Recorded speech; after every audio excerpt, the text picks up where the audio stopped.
Deactivating an employee. I'll show you the steps to how to deactivate an employee on the desktop or on the app.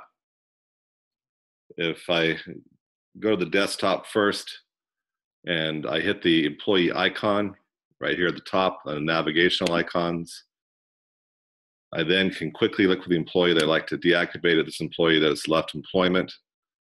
I go ahead and start typing their name in. It does a quick search, a smart search, finds their name. I click right on their name first.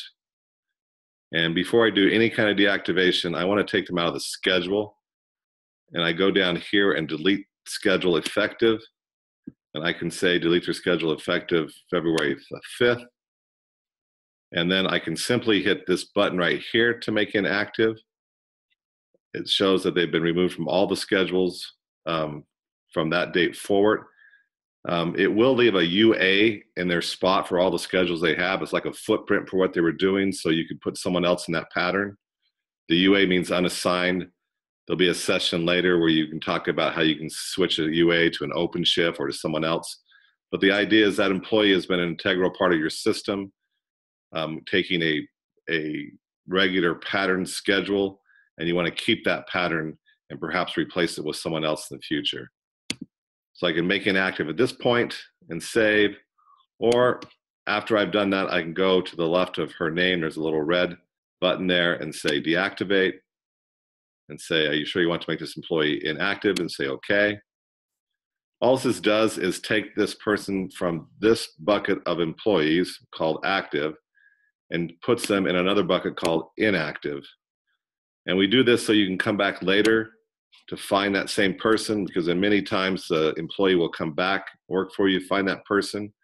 I found her again. I could hit the green button here and make her active again.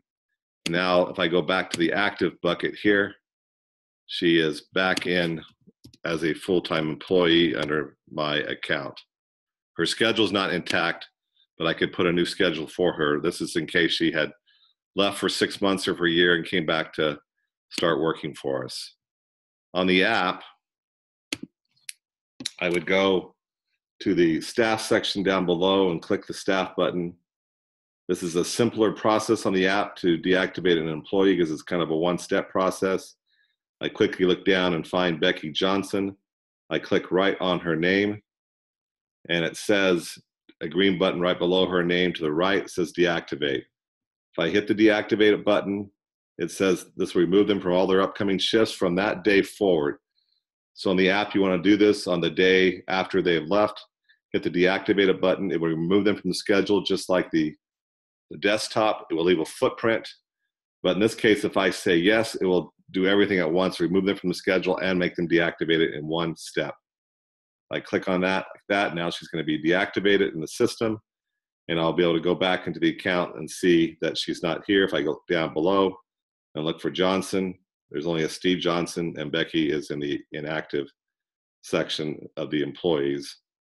If I go back up here back to the desktop, and I was looking at the active button again, or looking at the active employees, and I look for Becky. After I refresh this here and update the account, I look for Becky right now. I would not find her, but I would find her in the inactive bucket of employees.